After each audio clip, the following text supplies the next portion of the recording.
오늘 말씀은 욥기 40장 6절에서 24절까지의 말씀입니다. 그때 여호와께서 폭풍우 가운데에서 욥에게 일러 말씀하시되 너는 대장부처럼 허리를 묶고 내가 내게 묻겠으니 내게 대답할지니라. 네가 내 공의를 부인하려느냐? 내 의를 세우려고 나를 악하다 하겠느냐? 내가 하나님처럼 능력이 있느냐? 하나님처럼 천둥 소리를 내겠느냐? 너는 위엄과 존귀로 단장하며 영광과 영화를 입을지니라. 너의 넘치는 노를 비우고 교만한 자를 발견하여 모두 낮추되 모든 교만한 자를 발견하여 낮아지게 하며 악인을 그들의 처소에서 짓밟을지니라. 그들을 함께 진토에 묻고 그들의 얼굴을 싸서 은밀한 곳에 둘지니라. 그리하면 내 오른손이 너를 구원할 수 있다고 내가 인정하리라. 이제 소같이 풀을 먹는 베헤못을 볼지어다. 내가 너를 지은 것 같이 그것도 지었느니라. 그것의 힘은 허리에 있고 그 뚝심은 배의 힘줄에 있고 그것이 꼬리치는 것은 백향목이 흔들리는 것 같고 그 넓적다리 힘줄은 서로 얽혀 있으며 그 뼈는 놋관 같고 그 뼈대는 쇠의 막대기 같으니 그것은 하나님이 만드신 것 중에 으뜸이라. 그것을 지으신 이가 자기의 칼을 가져오기를 바라노라. 모든 들 짐승들이 뛰노는 산은 그것을 위하여 먹이를 내느니라. 그것이 연잎 아래에나 갈대 그늘에서나 늪 속에 엎드리니 연잎 그늘이 덮으며 시내의 버들이 그를 감싸는도다. 강물이 소용돌이 칠지라도 그것이 놀라지 않고 요단 강물이 쏟아져 그 입으로 들어가도 태어나니 그것이 눈을 뜨고 있을 때 누가 능히 잡을 수 있겠으며 갈고리로 그것의 코를 꿰 수 있겠느냐. 지난 말씀에서 우리는 하나님께 압도당한 욥이 하나님께 항복하는 것을 보았습니다. 이제 하나님이 다시 욥에게 말씀하십니다. 하나님은 내가 내 공의를 부인하려느냐, 내 의를 세우려고 나를 악하다 하겠느냐고 물으십니다. 욥이 하나님의 공의를 부인했을까요? 욥은 고난으로 하나님을 오해했습니다. 자신은 분명 죄를 짓지 않았는데 악인이 받아야 할 고난을 받고 있다는 사실에 탄식합니다. 욥은 자신이 억울하다고 자신의 의를 호소합니다. 근데 이것이 하나님의 공의와 충돌한다고 생각한 것입니다. 나는 잘못한 게 없는데 내가 고난을 당하다니 하나님의 공의가 바로 펼쳐지고 있는 것이 맞는가? 하나님은 이러한 욥의 오해를 바로 잡으십니다. 어떤 사람들은 이렇게 묻습니다. 하나님이 살아계시면 세상이 왜 이 모양이냐고 묻습니다. 이들의 질문에는 이러한 의문이 담겨 있습니다. 하나님이 살아계시면 왜 악인이 성공하지? 세상에 왜 억울한 사람들이 생기지?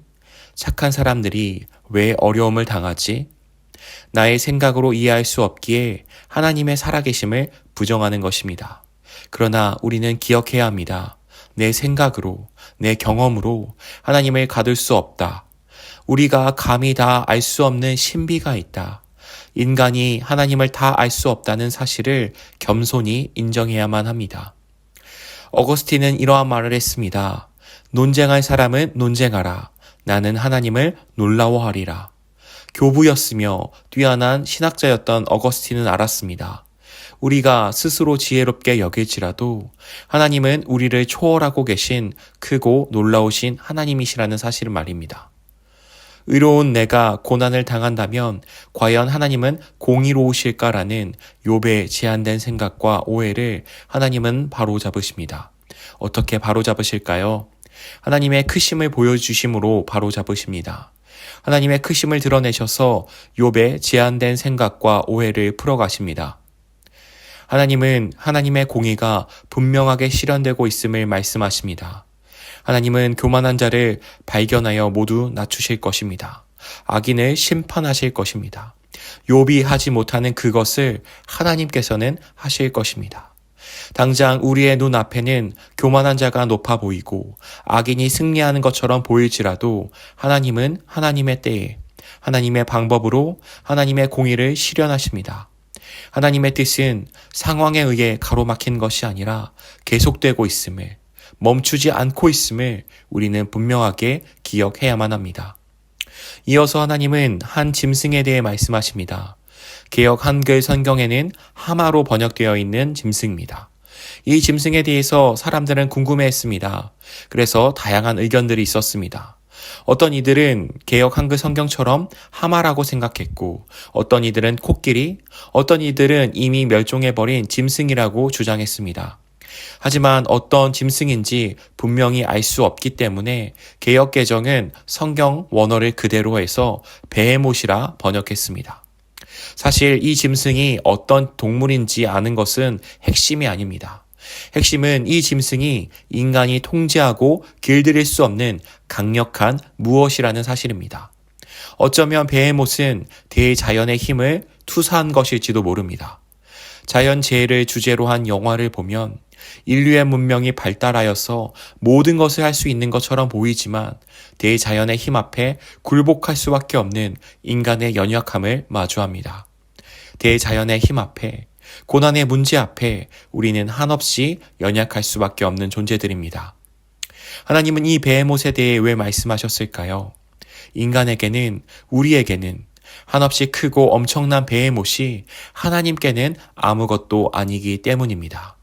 19절의 말씀 가운데 그것을 지으신 이가 자기의 칼을 가져오기를 바라노라 라는 이 말씀은 베헤못이 엄청나다는 것을 말해주고 있습니다. 동시에 하나님은 그것조차도 능히 다스릴 수 있다라는 것을 우리에게 말씀하고 있습니다. 인간은 감당할 수 없는 대자연, 고난의 모든 것들이 하나님의 손 아래에 있습니다. 하나님의 공의는 우리의 생각과 충돌하는 것도 아니요, 멈춰 있지도 않습니다. 하나님의 공의는 여전히 계속되고 있습니다. 하나님은 신실하게 하나님의 공의를 이루어 가고 계신 것입니다. 이제 욥은 오해에서 나와 하나님을 신뢰하는 자리로 나와야 합니다. 우리 역시 마찬가지입니다. 내 생각으로 하나님을 제한했던 것, 오해했던 것을 내려놓아야 합니다. 신실하게 하나님의 공의를 이루어 가시는 하나님을 신뢰해야만 합니다. 마치 욥처럼 폭풍우 가운데서 하나님을 마주했던 한 사람이 있습니다.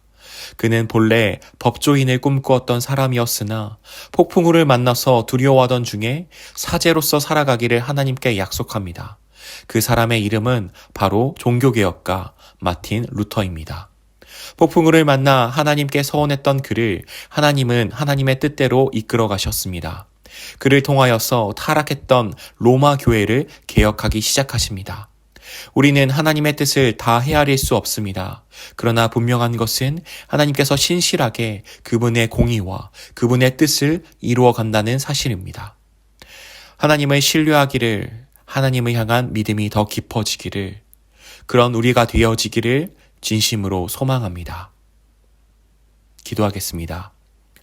좋으신 하나님 아버지, 우리가 감당할 수 없는 그 모든 것 앞에 우리의 연약함과 자금을 주님께 고백합니다. 그러나 하나님, 우리가 할 수 없는 그것조차도, 우리가 엄청나게 느끼는 그 크고 놀라운 모든 것조차도 하나님의 손 아래에 있음을 고백합니다. 우리가 다른 그 어떠한 것 때문에 낙심하여 실망하지 아니하게 하시며 하나님 향한 신뢰가, 하나님 향한 믿음이 더욱더 깊어져 가게 하여 주시옵소서. 다 이해할 수 없을 때라도 주님을 신뢰하며 주님을 의지하여 나아가는 우리 모두가 되어질 수 있도록 도와주옵소서. 감사드리오며 예수 그리스도의 이름으로 기도드렸습니다. 아멘.